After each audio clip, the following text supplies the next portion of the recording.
Praise the Lord. ದೇವರ ನಾಮಕ್ಕೆ ಸ್ತೋತ್ರವಾಗಲಿ. What a joy to come to your home with the word of God. ದೇವರ ವಾಕ್ಯವನ್ನು ಹಿಡಿದು ನಿಮ್ಮ ಮನೆಗಳಿಗೆ ಬರುವಂತದ್ದು ಎಷ್ಟು ಉಲ್ಲಾಸಕರವಾಗಿದೆ. Our God is a good God. ನಮ್ಮ ದೇವರು ಒಳ್ಳೆಯ ದೇವರು. As even as you're waiting upon the Lord for God to speak to you, today is your day and today is going to be your miracle day. ದೇವರೇ ನನ್ನೊಂದಿಗೆ ಮಾತನಾಡು ಎಂಬುದಾಗಿ ಕಾಯುತ್ತಾ ಕುಳಿತಿರುವುದಾದರೆ ಇದು ನಿಮ್ಮ ದಿನ, ಇದು ನಿಮ್ಮ ಅದ್ಭುತದ ದಿನವಾಗಿದೆ. Our God is a God who speaks to his children. ನಮ್ಮ ದೇವರು ತನ್ನ ಮಕ್ಕಳೊಂದಿಗೆ ಮಾತನಾಡುವ ದೇವರು. When God speaks, I am telling you, every strongholds of the enemy, every attack of the enemy will be destroyed, because one word from the Lord will transform everything for us in our lives. ದೇವರು ಮಾತನಾಡುವಂತ ಒಂದೇ ಒಂದು ಮಾತು ನಮ್ಮ ಜೀವಿತದಲ್ಲಿ ಈ ಶತ್ರುವಾದವನ ಸರ್ವ ಸಂಕಲ್ಪವನ್ನ ನಾಶ ಮಾಡುತ್ತದೆ ಮತ್ತು ನಮ್ಮ ಜೀವಿತವನ್ನ ಸ್ಥಾಪಿಸಲು ಆತನ ಒಂದೇ ಒಂದು ವಾಕ್ಯವು ಸಾಕು.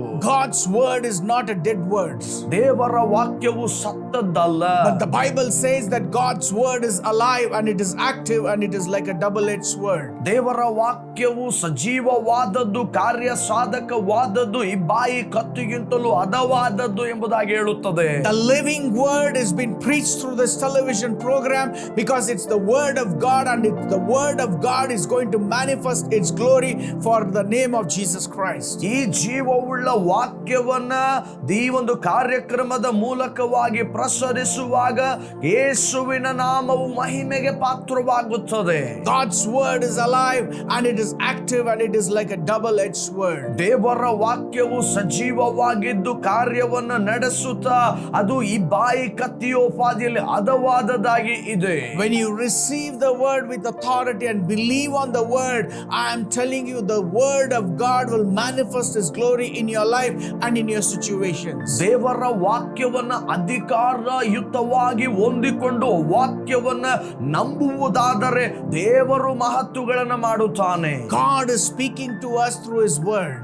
ದೇವರು ನಮ್ಮೊಂದಿಗೆ ಮಾತನಾಡುವುದು ಆತನ ವಾಕ್ಯಗಳ ಮೂಲಕವಾಗಿಯೇ. Our God is not a dead God, but is a God who is alive in our midst. ನಮ್ಮ ದೇವರು ಸತ್ತವನಲ್ಲ, ನಮ್ಮ ಮಧ್ಯದಲ್ಲಿ ಜೀವಂತವಾಗಿರುವವನಾಗಿದ್ದಾನೆ. And our God is going to speak to us this morning. ಈ ಮುಂಜಾನೆಯಲ್ಲಿ ದೇವರು ನಮ್ಮೊಂದಿಗೆ ಮಾತನಾಡುತ್ತಾನೆ. Today, whatever situation you might be going through in your lives, ಈ ದಿನದಲ್ಲಿ ನೀವು ಏನೇ ಸನ್ನಿವೇಶಗಳ ಮಧ್ಯದಲ್ಲಿ ಹಾದು ಹೋಗುತ್ತಾ ಇರಬಹುದು, whether you are going through ups and downs in your lives, ಎಲ್ಲವೂ ತಲೆ ಕೆಳಕಾದ ವಾತಾವರಣವಾಗಿರಬಹುದು.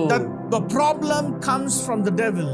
ಆದರೆ ಸಮಸ್ಯೆ ಎನ್ನುವಂಥದ್ದು ಸೈತಾನನಿಂದಲೇ ಬರುತ್ತದೆ. The Bible says in John chapter 10 verses 10, ಯೋಹಾನನು ಬರೆದ ಸುವಾರ್ತೆ 10ನೇ ಅಧ್ಯಾಯದ 10ನೇ ವಚನದಲ್ಲಿ ಸತ್ಯವೇದ ಹೇಳುತ್ತದೆ, the thief comes to steal, kill and destroy. ಕಳ್ಳನು ಕದ್ದುಕೊಳ್ಳುವುದಕ್ಕೂ ಕೊಳ್ಳೆ ಹೊಡೆಯುವುದಕ್ಕೂ ನಾಶ ಮಾಡುವುದಕ್ಕೂ ಬರುತ್ತಾನೆ. But Jesus has come to give us life and life in abundance. ಆದರೆ ಯೇಸು ಕ್ರಿಸ್ತನು ಜೀವವನ್ನು, ಆ ಜೀವವು ಸಮೃದ್ಧಿಯಾಗಿರಬೇಕೆಂಬುದಾಗಿ ಕೊಡಲು ಬಂದಿದ್ದಾನೆ.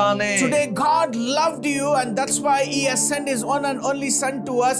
Today you and I, we believe in him, we will have an eternal life. ಈ ದಿನದಲ್ಲಿ ದೇವರು ನಿಮ್ಮನ್ನ ಪ್ರೀತಿಸುವವನಾಗಿರುವ ಕಾರಣವೇ ಆತನು ತನ್ನ ಸ್ವಂತ ಕುಮಾರನನ್ನು ನಮಗೋಸ್ಕರವಾಗಿ ಕಳುಹಿಸಿದ್ದಾನೆ. ನಾವು ನಿತ್ಯ ಜೀವವನ್ನು ನಂಬುತ್ತಿದ್ದೇವೆ. If you see in the Bible, God created everything for us. ಸತ್ಯವೇದದಲ್ಲಿ ನೀವು ನೋಡುವುದಾದರೆ ದೇವರು ನಮಗಾಗಿಯೇ ಎಲ್ಲವನ್ನ ಉಂಟು ಮಾಡಿದ್ದಾನೆ. But the devil is coming and deceiving God's children and he wants them to steal, kill and destroy their blessings in their lives. ಆದರೆ ಸೈತಾನನಾದವನು ಬಂದು ನಮ್ಮನ್ನ, ದೇವರ ಮಕ್ಕಳನ್ನ ವಂಚಿಸುತ್ತಾ ಎಲ್ಲ ಆಶೀರ್ವಾದಗಳನ್ನು ನಾಶ ಮಾಡಬೇಕೆಂಬುದಾಗಿದ್ದಾನೆ. When God created Adam, he said everything for them to be blessed, and he blessed them and he said, be fruitful and multiply in everything. ಆದಾಮನನ್ನ ದೇವರು ಉಂಟು ಮಾಡಿದಾಗ ದೇವರು ಆದಾಮನನ್ನು ನೋಡಿ ಹೇಳುತ್ತಾನೆ, ಇಗೋ ನೀವು ಅಭಿವೃದ್ಧಿಯಾಗಿರಿ, ಹೆಚ್ಚಿಕೊಳ್ಳಿರಿ, ಫಲವುಳ್ಳವರಾಗಿರಿ ಎಂಬುದಾಗಿ ಹೇಳುತ್ತಾನೆ. But the Satan was not happy about the blessings of Adam and Eve. ಆದಾಮ ಮತ್ತು ಅವ್ವಳ ಮೇಲೆ ಬಂದಂತ ಆಶೀರ್ವಾದದ ಕುರಿತು ಸೈತಾನನಿಗೆ ಸಂತೋಷವಾಗಲಿಲ್ಲ. The Satan was not happy with the connection what God was creating among Adam and Eve with God.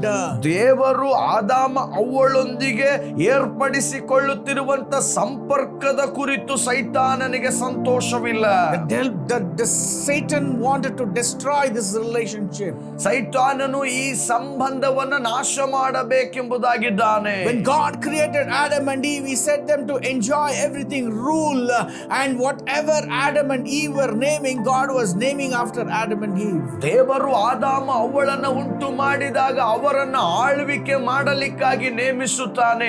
ನಂತರ ಆದಾಮನ ಮೂಲಕವಾಗಿಯೇ ಏನೆಲ್ಲ ಹೆಸರುಗಳು ಹೇಳಲ್ಪಟ್ಟವೋ ಅದನ್ನ ದೇವರು ಪ್ರಾಣಿಗಳಿಗೆ ಸ್ಥಾಪಿಸಿದ್ದಾನೆ. God used to come and fellowship with Adam and Eve every day in the Garden of Eden. ದೇವರು ತಾನೇ ಆದಾಮ ಅವಳೊಂದಿಗೆ ಬಂದು ದಿನಂಪ್ರತಿಯೂ ಅನ್ಯೋನ್ಯತೆ ಉಳ್ಳವನಾಗಿದ್ದನು. God told them to enjoy everything, rule over the earth, and He said one thing: don't eat the fruit from the tree of knowledge. ದೇವರು ಅವರಿಗೆ ಹೇಗೆ ಹೇಳಿದನು, ಇಗೋ ಈ ಎದೇನಿನಲ್ಲಿರುವಂತದ್ದೆಲ್ಲವನ್ನ ನೀವು ಆನಂದಿಸಿ ಅನುಭವಿಸಬಹುದು, ಆದರೆ ಈ ಜ್ಞಾನ ವೃಕ್ಷದ ಹಣ್ಣನ್ನ ಮಾತ್ರ ಮುಟ್ಟಬೇಡಿ. But the Satan comes and attacks Eve and saying that, oh, don't worry, nothing is going to happen. You can eat the fruit from the tree of knowledge and you will become like God. ಆದರೆ ಸೈತಾನನು ಅವಳ ಬಳಿಯಲ್ಲಿ ಬಂದು ಅವಳನ್ನ ವಂಚಿಸಿ, ಇಗೋ ಜೀವ ವೃಕ್ಷದ ಹಣ್ಣನ್ನ ನೀವು ತಿನ್ನಬಹುದು, ತಿಂದರೆ ಏನು ಆಗುವುದಿಲ್ಲ ಎಂಬುದಾಗಿ ಮರುಳುಗೊಳಿಸುತ್ತಿದ್ದಾನೆ. By deceiving Eve, Satan took total control of everything whatever God created for us. ಅವಳನ್ನ ಮೋಸಗೊಳಿಸುವುದರ ಮೂಲಕವಾಗಿ ದೇವರು ನಮಗಾಗಿ ಏನೆಲ್ಲ ನಿರ್ಮಾಣ ಮಾಡಿದ್ದನೋ ಅದೆಲ್ಲವನ್ನ ಸೈತಾನನು ತೊಟ್ಟಿಗೆ ತೆಗೆದುಕೊಂಡ. And the Bible says Eve ate the fruit and she gave it to Adam, and both of them ate the fruit and they fall short of the glory of God. ಅವಳು ಹಣ್ಣನ್ನ ತಿಂದು ಮತ್ತು ಆದಾಮನಿಗೂ ಆ ಹಣ್ಣನ್ನ ಕೊಟ್ಟಂತ ಕಾರಣ ತಿಂದ ನಿಮಿತ್ತ ದೇವರ ಮಹಿಮೆಯಿಂದ ಅವರು ಬಿದ್ದು ಹೋದರು. They lost the connection with God and they had to be sent out of the Garden of Eden. ಅವರು ದೇವರೊಂದಿಗಿದ್ದಂತ ಸಂಪರ್ಕವನ್ನ ಕಳೆದುಕೊಂಡರು. ತದನಂತರ ಅವರನ್ನ ಏದೇನ್ ತೋಪಿನಿಂದ ಹೊರಗಡೆ ಕಳುಹಿಸಲಾಯಿತು. From the time of Adam and Eve even till today, the Satan is attacking God's children. ಆದಾಮ ಅವ್ವಳ ಆ ಕಾಲದಿಂದ ಇಲ್ಲಿಯವರೆಗೂ ಸೈತಾನನು ದೇವರ ಮಕ್ಕಳಾದವರನ್ನ ಅವನು ಎದುರಿಸುತ್ತಾ ಬರುತ್ತಿದ್ದಾನೆ. If you see in the Bible, Cain and Abel came out from Adam and Eve. They were born children for Adam and Eve.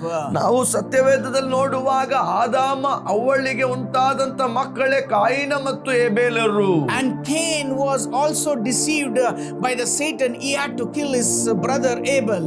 ಕಾಯಿನನು ಕೂಡ ಸೈತಾನನಿಂದ ವಂಚಿತನಾಗಿ ತನ್ನ ಸ್ವಂತ ಸಹೋದರನನ್ನೇ ಕೊಲ್ಲಬೇಕಾಯಿತು. If you see in the Bible, there are so many instances where the devil snatches the blessing of his God's children. ಸತ್ಯವೇದದಲ್ಲಿ ಅನೇಕ ಸಂಗತಿಗಳು ಮತ್ತು ಅನೇಕ ಕಾರ್ಯಗಳನ್ನ ನೀವು ನೋಡಬಹುದು. ಸೈತಾನನು ಹೇಗೆ ದೇವರ ಮಕ್ಕಳ ಆಶೀರ್ವಾದವನ್ನ ದೋಚಿಕೊಂಡಿದ್ದಾನೆ ಎಂಬುದಾಗಿ. Satan work is to steal, kill and destroy God's children. ಸೈತಾನನ ಕೆಲಸವೇ ಕದ್ದುಕೊಳ್ಳುವುದು, ಕೊಳ್ಳೆ ಹೊಡೆಯುವುದು, ದೇವರ ಮಕ್ಕಳನ್ನ ನಾಶ ಮಾಡುವುದು. He has his own kingdom, that is hell, where he wants God's children to enter into those hell. ಆ ಸೈತಾನನಿಗೆ ತನ್ನದೇ ಆದಂತ ಸಾಮ್ರಾಜ್ಯವಿದೆ, ಅದು ನರಕ.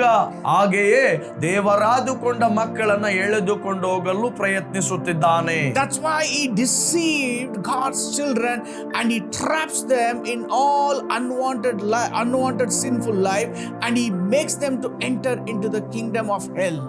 ಅದಕ್ಕಾಗಿ ದೇವರಾದುಕೊಂಡ ಮಕ್ಕಳನ್ನ ಅವನು ವಂಚಿಸುತ್ತಾ ಮರುಳುಗೊಳಿಸುತ್ತಾ ಎಲ್ಲಾ ವಿಧವಾದಂತಹ ಮೋಸವನ್ನ ಅವರಿಗೆ ಮಾಡಿ ಅವರು ನರಕವನ್ನ ಪ್ರವೇಶಿಸುವ ಹಾಗೆ ಮಾಡುತ್ತಿದ್ದಾನೆ.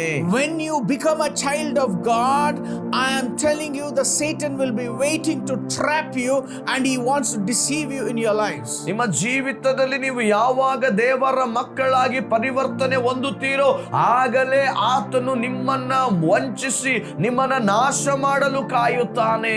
He knows once he traps you in your sins, you will not be able to connect with God. ಅವನಿಗೆ ಚೆನ್ನಾಗಿ ಗೊತ್ತು, ಆ ಸೈತಾನನು ನಿಮ್ಮನ್ನ ಪಾಪದ ಸುಳಿಗೆ ಸಿಲುಕಿಸುವುದಾದರೆ ನೀವು ದೇವರೊಂದಿಗೆ ಸಂಪರ್ಕವನ್ನು ಹೊಂದಿಕೊಳ್ಳಲಾಗುವುದಿಲ್ಲ ಎಂಬುದಾಗಿ. He will trap you saying nothing is going to happen, everything will be fine, God is a merciful God, He will forgive your sins. ಎಲ್ಲಾ ಸಮಯದಲ್ಲಿ ಅವನು ಹೀಗೆಯೇ ಹೇಳುತ್ತಾನೆ, ನೀನು ದೇವರ ಮಗನಾಗಿರಬಹುದು, ದೇವರು ನೀನು ಮಾಡಿದ ಪಾಪದ ನಿಮಿತ್ತ ನಿನ್ನನ್ನು ಕ್ಷಮಿಸುತ್ತಾನೆ, ತೊಂದರೆ ಇಲ್ಲ ಎಂಬುವ ಆಲೋಚನೆಯನ್ನು ಹೇಳುತ್ತಾನೆ. Oh, don't worry, you enjoy your lustful life. Don't worry, you enjoy your drinking life. Don't worry, you can enjoy your smoking life. ಅವನು ಹೀಗೆ ಹೇಳುತ್ತಾನೆ, ಏನು ಆಗುವುದಿಲ್ಲ, ನೀನು ನಿನ್ನ ಇಚ್ಛೆಯನ್ನ ಮುಂದುವರೆಸು, ಏನು ಆಗುವುದಿಲ್ಲ, ನಿನ್ನ ಕುಡುಕುತನವನ್ನ ಮುಂದುವರೆಸು, ಏನು ಆಗುವುದಿಲ್ಲ, ಈಗ ನೀನು ಬೀಡಿಗಳನ್ನ ಸೇದುವಂತದನ್ನ ಮುಂದುವರಿಸು ಎಂಬುವ ಆಲೋಚನೆಯನ್ನು ಕೊಡುತ್ತಾನೆ. The devil traps God's children by deceiving them in their life, and he traps them into sinful life.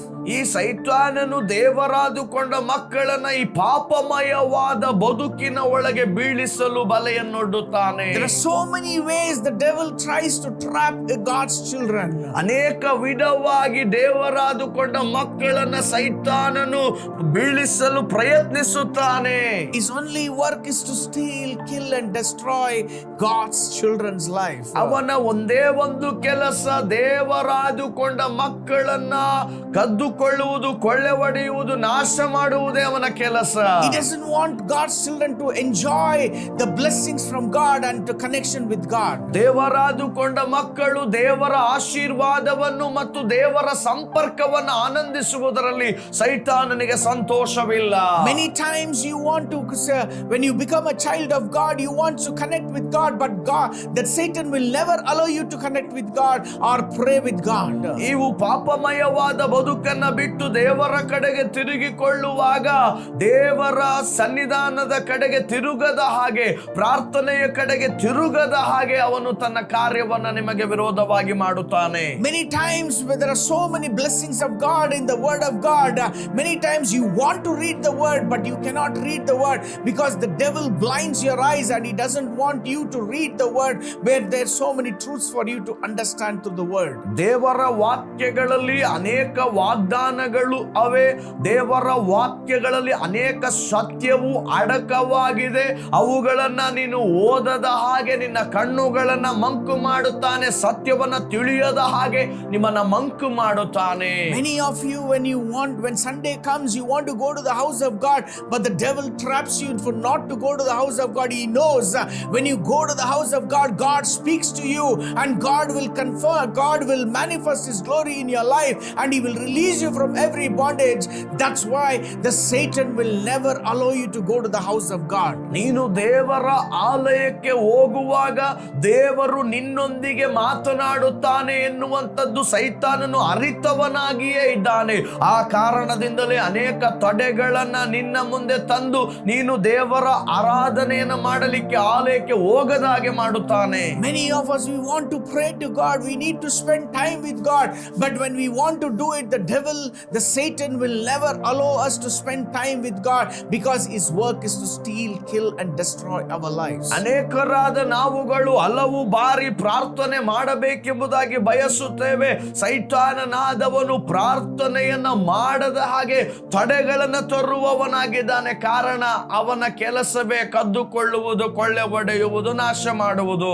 Once you become a child of God, God's protection is always there, but at the same time Satan will be waiting to devour God's children. ನೀವು ದೇವರ ಮಕ್ಕಳಾಗಿ ಪರಿವರ್ತನೆ ಆಗುವ ಆ ಕ್ಷಣದಿಂದಲೇ ದೈವಿಕವಾದ ಸಂರಕ್ಷಣೆಯು ನಿಮಗಿರುತ್ತದೆ. ಆದರೆ ಸೈತಾನನು ಆ ಸಮಯದಿಂದಲೇ ನಿಮ್ಮನ್ನ ಹೇಗಾದರೂ ವಂಚಿಸಿ ಬೀಳಿಸಲು ಕಾಯುತ್ತಾನೆ. If you turn your Bibles to 1 Peter 5 verses 8, ನೀವು ಸತ್ಯವೇದವನ್ನ 1 ಪೇತ್ರನ ಪತ್ರಿಕೆ 5ನೇ ಅಧ್ಯಾಯದ 8ನೇ ವಚನದ ಕಡೆಗೆ ತಿರುಗಿಸಿರಿ. Peter says that be alert and of sober mind, your enemy the devil prowls around like a roaring lion seeking someone to devour. ಸ್ವಸ್ಥ ಚಿತ್ತರಾಗಿರ್ರಿ, ಎಚ್ಚರವಾಗಿರ್ರಿ. ನಿಮ್ಮ ವಿರೋಧಿಯಾಗಿರುವ ಸೈತಾನನು ಗರ್ಜಿಸುವ ಸಿಂಹದೋಪಾದಿಯಲ್ಲಿ ಯಾರನ್ನು ನುಂಗಲಿ ಎಂದು ಹುಡುಕುತ್ತಾ ತಿರುಗಾಡುತ್ತಾನೆ. Peter the apostle wants the believers to be alert and sober minded, emphasizing the importance of spiritual awareness which we need to have in our lives. ಇಲ್ಲಿ ಪೇತ್ರನು ಆತ್ಮಿಕರಾಗಿರುವ ವಿಶ್ವಾಸಿಗಳು ಯಾವ ವಿಧವಾಗಿ ಸ್ವಸ್ಥ ಚಿತ್ತರಾಗಿ ಎಚ್ಚರವಾಗಿ ವಿರೋಧಿಯಾಗಿರುವ ಸೈತಾನನು ಯಾವ ವಿಧದಲ್ಲಿ ಇದ್ದಾನೆ ಎನ್ನುವುದನ್ನ ಸಭೆಗೆ ತಿಳಿಸುತ್ತಿದ್ದಾನೆ. The moment you become a child of God, God expects you to be alert and sober mind, because the devil prowls around like a roaring lion seeking someone to devour in their lives. ನೀವು ದೇವರ ಮಕ್ಕಳಾಗುವ ಆ ಸಮಯದಿಂದಲೇ ನೀವು ಯಾವ ವಿಧವಾಗಿ ಇರಬೇಕು. ಸೈತಾನನಾದವನು ಯಾರನ್ನ ನುಂಗಲಿ ಎಂಬುದಾಗಿ ಹೊಂಚು ಹಾಕುತ್ತಾ ತಿರುಗಾಡುತ್ತಾನೆ. ನೀವು ತಿಳಿದವರಾಗಿರಬೇಕೆಂಬುದಾಗಿ ದೇವರು ಬಯಸ್ತಾನೆ.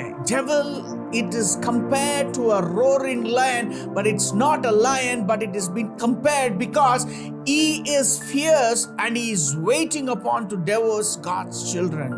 ಇಲ್ಲಿ ನಾವು ನೋಡುವಾಗ ಗರ್ಜಿಸುವ ಸಿಂಹದೋಪಾದಿಯಲ್ಲಿ ಎಂಬುದಾಗಿ ಹೇಳುವಾಗ ಅದು ನಿಜವಾಗಿ ಸಿಂಹವಲ್ಲ. ಅವನು ಸಿಂಹದೋಪಾದಿಯಲ್ಲಿ ಯಾರನ್ನ ನುಂಗಲಿ ಎಂಬುದಾಗಿ ಕಾಯುವವನು. The devil is likened to be a roaring lion, symbolizing his fierce and intimidating nature, which the Bible speaks about the devil. ಸೈತಾನನು ಯಾವ ವಿಧವಾಗಿ ತನ್ನ ಬಲಹೀನತೆಯು ತನ್ನ ಭಯವು ಹೇಗಿದೆ ಹಾಗೆಯೇ ಅವನು ಗರ್ಜಿಸುತ್ತಾ ಕೂಗುತ್ತಾ ಇದ್ದಾನೆ ಎನ್ನುವಂಥದ್ದನ್ನ ಇಲ್ಲಿ ಪ್ರಕಟಿಸುತ್ತದೆ. Just as the lion waits upon to attack anything what he gets, he doesn't want to live. The same way the Satan will wait like a lion to see some other way to trap God's children. ಸಿಂಹವು ಹೇಗೆ ಏನಾದರೂ ಸಿಕ್ಕರೆ ಹಿಡಿಯಬೇಕು ಎಂಬುದಾಗಿ ಕಾಯುತ್ತದೋ ಅದೇ ಪ್ರಕಾರ ಸೈತಾನನು ದೇವರಾದುಕೊಂಡ ಮಕ್ಕಳನ್ನ ಹಿಡಿಯಲು ಕಾಯುತ್ತಾನೆ. That's why God is reminding us that we need to be careful, we need to be strong to see that the attack of the devil we can be able to overcome in our lives. ಅದಕ್ಕೋಸ್ಕರವಾಗಿಯೇ ದೇವರು ನಮಗೆ ಇಲ್ಲಿ ಎಚ್ಚರಿಸುತ್ತಾ ಇದ್ದಾನೆ. ಆತನು ನಮಗೆ ತಿಳಿಸುತ್ತಾ ಇರುವಂತದ್ದು ಸೈತಾನನ ಕಾರ್ಯಗಳನ್ನು ಅರಿತವರಾಗಿ ನಾವು ದೃಢವಾಗಿ ನಿಲ್ಲಬೇಕೆಂಬುದಾಗಿ ಹೇಳುತ್ತಾನೆ. How we can resist the devil in our lives? ಹೇಗೆ ನಾವು ಸೈತಾನನನ್ನ ಎದುರಿಸಬಹುದು? How we can live a victorious life as a child of God? ದೇವರ ಮಕ್ಕಳಾಗಿರುವ ನಾವುಗಳು ವಿಜಯಕರವಾದ ಜೀವಿತವನ್ನ ಹೇಗೆ ಜೀವಿಸಬಹುದು? How we can overcome this lion or the Satan's attack upon our lives? ಹೇಗೆ ಈ ಸೈತಾನನು ನಮ್ಮ ಮೇಲೆ ಮಾಡುವ ದಾಳಿಯನ್ನ ಎದುರಿಸಬಹುದು? Today God is going to speak to us through his word that how we can resist the devil in our lives. ಈ ದಿನದಲ್ಲಿ ದೇವರು ನಮ್ಮೊಂದಿಗೆ ಮಾತನಾಡುವವನಾಗಿದ್ದಾನೆ. ನಾವು ಸೈತಾನನನ್ನ ಹೇಗೆ ಎದುರಿಸಬಹುದು ಎಂಬುದಾಗಿ. First thing, as a child of God, when you're walking with God, God expects you to submit to God for everything in your lives. ಮೊದಲನೆಯದಾಗಿ ನೀವು ದೇವರೊಂದಿಗೆ ನಡೆಯುವವರಾಗಿರುವಾಗ ದೇವರು ನಿಮ್ಮನ್ನ ಆತನಿಗೆ ಸಂಪೂರ್ಣವಾಗಿ ಸಮರ್ಪಣೆ ಮಾಡಿ ಬದುಕಬೇಕೆಂಬುದಾಗಿ ಬಯಸುತ್ತಾನೆ. Submitting yourself means completely surrendering yourself and depending on God for everything in your lives. ಆತನಿಗೆ ನಿಮ್ಮನ್ನ ನೀವೇ ಸಮರ್ಪಣೆ ಮಾಡುವುದು, ಒಪ್ಪಿಸಿಕೊಡುವುದು, ಎಲ್ಲದಕ್ಕೂ ದೇವರನ್ನೇ ಆದುಕೊಳ್ಳಬೇಕು ಎಂಬುದಾಗಿ ದೇವರು ಬಯಸುತ್ತಾನೆ. When you submit to God and you depend on God for everything, I am telling you, God's protection will be there. There will be no attack of the enemy upon your life, and you live a victorious life for the glory of God. ನೀವು ದೇವರಿಗೆ ನಿಮ್ಮನ್ನ ಸಮರ್ಪಣೆ ಮಾಡುತ್ತಾ ದೇವರ ಮೇಲೆ ಭರವಸೆಯನ್ನ ಇಟ್ಟು ಬದುಕುವಾಗ ನೀವು ನಿಜವಾಗಿಯೂ ವಿಜಯಕರವಾದ ಜೀವಿತವನ್ನ ಜೀವಿಸುವವರಾಗಿರುತ್ತೀರಿ. Submit to God in every areas of your lives. ನಿಮ್ಮ ಜೀವಿತದ ಪ್ರತಿ ಒಂದು ಭಾಗದಲ್ಲಿಯೂ ದೇವರಿಗೆ ನಿಮ್ಮನ್ನ ಸಮರ್ಪಣೆ ಮಾಡಿಕೊಳ್ಳಿರಿ. Humble yourself before God and acknowledge his authority over your life. ದೇವರ ಮುಂದೆ ನಿಮ್ಮನ್ನ ನೀವು ತಗ್ಗಿಸಿಕೊಳ್ಳಿರಿ. ನಿಮ್ಮ ಜೀವಿತದ ಮೇಲೆ ಅಧಿಕಾರಿಗಳನ್ನ ನೇಮಿಸಿರುವಾಗ ಅದಕ್ಕೆ ಬದ್ಧರಾಗಿರ್ರಿ. If you see in the Bible in James chapter 4 verse 7, ಯಾಕೋಬನ ಪತ್ರಿಕೆ 4ನೇ ಅಧ್ಯಾಯದ 7ನೇ ವಚನವನ್ನ ನೀವು ನೋಡೋದಾದ್ರೆ, submit yourself then to God, resist the devil and he will flee from you. ಹೀಗಿರಲಾಗಿ ದೇವರಿಗೆ ಒಳಗಾಗಿರಿ, ಸೈತಾನನನ್ನು ಎದುರಿಸಿರಿ, ಅವನು ನಿಮ್ಮನ್ನ ಬಿಟ್ಟು ಓಡಿ ಹೋಗುವನು. When you submit totally into the Lord's hand, ನೀವು ಪರಿಪೂರ್ಣವಾಗಿ ದೇವರ ಕರಗಳಿಗೆ ನಿಮ್ಮನ್ನ ಸಮರ್ಪಿಸುವಾಗ, that means God's protection is already there upon your life, and God will protect you, and God will give you the grace to overcome every attack of the enemy upon your life. ನೀವು ಕರ್ತನ ಕರಗಳಲ್ಲಿ ಸಮರ್ಪಣೆ ಉಳ್ಳವರಾಗಿರುವ ಕಾರಣ ಸಂರಕ್ಷಣೆ ಉಳ್ಳವರಾಗಿರುತ್ತೀರಿ.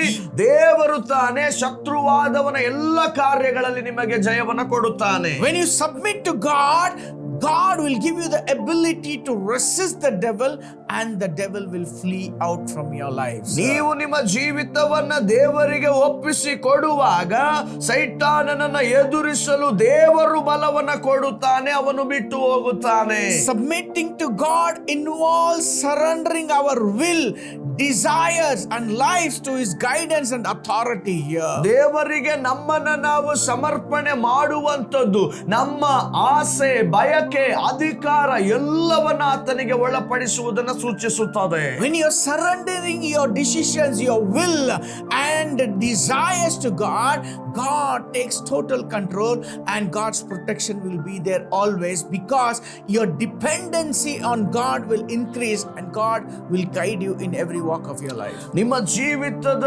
ಆಸೆಗಳು, ಬಯಕೆಗಳು ಏನೇ ಇರುವುದಾದರೂ ನೀವು ನಿಮ್ಮ ವಿಷಯಗಳನ್ನ ದೇವರಿಗೆ ಸಮರ್ಪಣೆ ಮಾಡುವಾಗ ದೇವರು ಅದನ್ನ ಸರಿಯಾಗಿ ನಡೆಸುತ್ತಾನೆ. When you wait upon the Lord for his guidance and authority, I am telling you, this is total submission in your life, where God loves and God will take total control of your lives.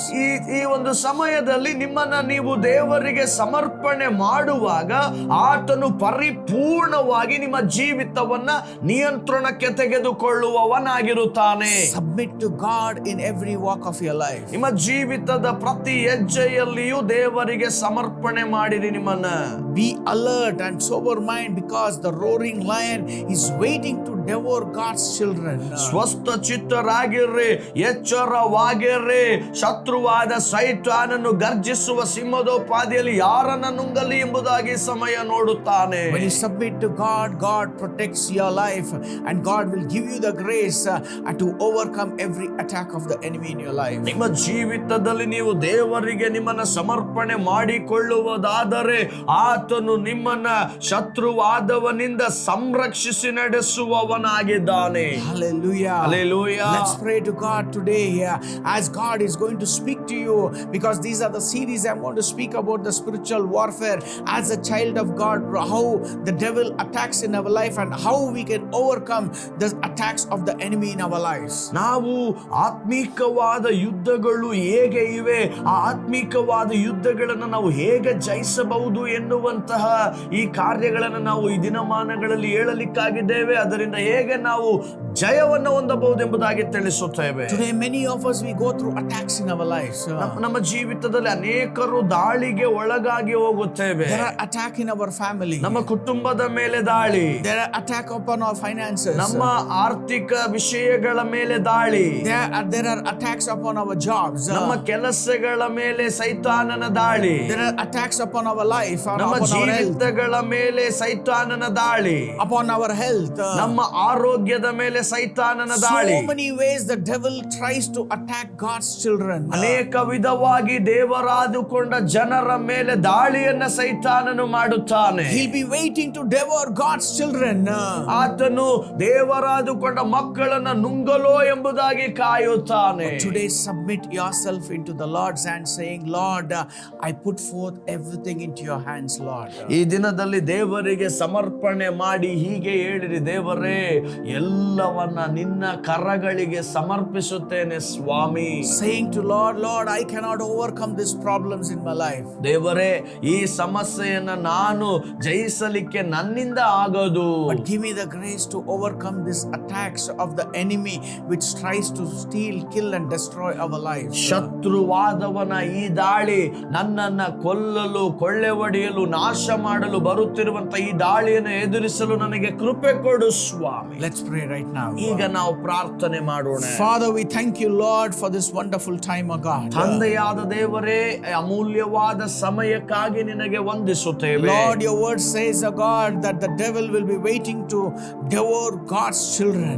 ಸತ್ಯವೇದದಲ್ಲಿ ನಾವು ನೋಡಿದ್ದೇವೆ, ಸೈತಾನನು ದೇವರ ಮಕ್ಕಳನ್ನ ನುಂಗೆಲೋ ಎಂಬುದಾಗಿ ಕಾಯುತ್ತಾ ಕುಳಿತಿದ್ದಾನೆ. But today we submit ourselves into your hands, O Father. ಆದರೆ ಈ ದಿನ ನಮ್ಮನ್ನ ನಾವೇ ನಿನ್ನ ಕರಗಳಿಗೆ ಸಮರ್ಪಣೆ ಮಾಡುತ್ತೇವೆ ತಂದೆಯೇ. Your word says to resist the devil and the devil will have to flee out of from our lives. ನಿನ್ನ ವಾಕ್ಯವು ಹೇಳುತ್ತದೆ, ಸೈತಾನನನ್ನ ಎದುರಿಸಿರಿ, ಅವನು ನಿಮ್ಮ ಜೀವಿತವನ್ನ ಬಿಟ್ಟು ಓಡಿ ಹೋಗುತ್ತಾನೆ. The devil comes to steal, kill and destroy our lives. ಸೈತಾನನು ನಮ್ಮ ಜೀವಿತವನ್ನ ಕದ್ದುಕೊಳ್ಳಲು, ಕೊಳ್ಳೆ ಹೊಡೆಯಲು, ನಾಶ ಮಾಡಲು ಬರುತ್ತಾನೆ. But you have come to give us life and life in abundance, Lord. ಆದರೆ ನೀನೋ ನಮಗೆ ಜೀವವನ್ನು, ಆ ಜೀವವು ಸಮೃದ್ಧಿಯಾಗಿರಬೇಕೆಂಬುದಾಗಿ ಕೊಡಲು ಬಂದಿದ್ದೀಯಪ್ಪ. Lord, we submit everything into your hands, O God.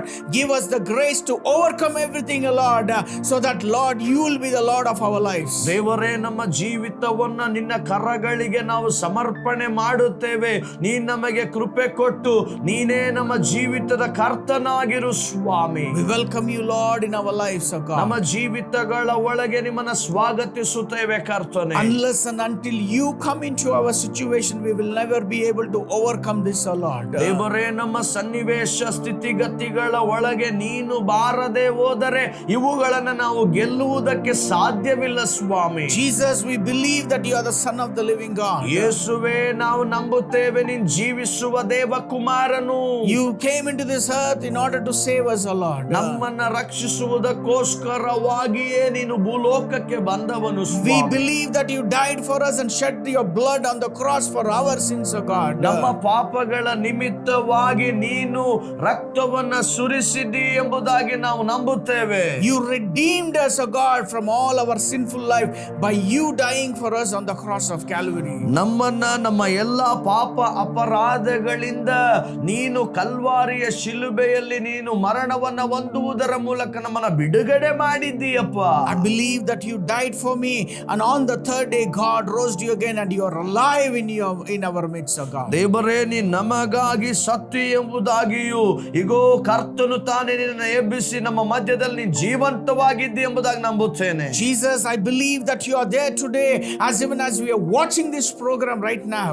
ದೇವರೇ, ಈ ಒಂದು ಕಾರ್ಯಕ್ರಮವನ್ನು ನಾವು ವೀಕ್ಷಿಸ್ತಾ ಇರುವಾಗಲೇ ನಮ್ಮ ಮಧ್ಯದಲ್ಲಿ ನೀನು ಇದ್ದಿ ಎಂಬುದಾಗಿ ಗೊತ್ತು ಸ್ವಾಮಿ. Come into our lives, Jesus. ನಮ್ಮ ಜೀವಿತಗಳ ಒಳಗೆ ಬಾ ಯೇಸು ಕ್ರಿಸ್ತನೇ. Come into our situation, ನಮ್ಮ Lord. ಸನ್ನಿವೇಶಗಳ ಒಳಗೆ ಬಾ. And from today onwards I will follow you and I will love you, Lord, as my God. ಈ ದಿನದಿಂದ ನಾನು ನಿಮ್ಮನ್ನ ಹಿಂಬಾಲಿಸುತ್ತೇನೆ, ನೀನೇ ನನ್ನ ಕರ್ತನೆಂಬುದಾಗಿ ನಿನ್ನ ಹಿಂದೆ ಬರುತ್ತೇನೆ. I submit myself into your hands, Lord. ನಾನು ನನ್ನನ್ನ ನಿನ್ನ ಕರಗಳಿಗೆ ಸಮರ್ಪಣೆ ಮಾಡುತ್ತೇನೆ ಕರ್ತನೆ. In Jesus' name. ಯೇಸುವಿನ ನಾಮದಲ್ಲಿ ಪ್ರಾರ್ಥಿಸುತ್ತೇನೆ. Hallelujah. Hallelujah. You have submitted yourself into the Lord's hand today. ನೀವು ನಿಮ್ಮನ್ನ ಕರ್ತನ ಕರಗಳಿಗೆ ಈ ದಿನದಲ್ಲಿ ಸಮರ್ಪಣೆ ಮಾಡಿದ್ದೀರಿ. God will give you the grace to resist the devil in your lives. ನಿಮ್ಮ ಜೀವಿತದಲ್ಲಿ ಬರುವಂತ ಶತ್ರುವಾದ ಸೈತಾನನನ್ನ ಎದುರಿಸಲು ದೇವರು ನಿಮಗೆ ಸಾಮರ್ಥ್ಯವನ್ನು ಕೊಡುತ್ತಾನೆ. And the devil will flee out from your life, from every situation, whatever the attacks he has brought in your lives. ನಿಮ್ಮ ಜೀವಿತದ ಮೇಲೆ ಶತ್ರುವಾದವನು ತಂದಂತ ಏನೇ ದಾಳಿಗಳಿದ್ದರೂ ಅವುಗಳನ್ನ ಜಯಿಸಲು ದೇವರು ಕೃಪೆ ಕೊಡುತ್ತಾನೆ. Amen. Amen. God bless you all. ದೇವರು ನಿಮ್ಮೆಲ್ಲರನ್ನು ಆಶೀರ್ವದಿಸಲಿ.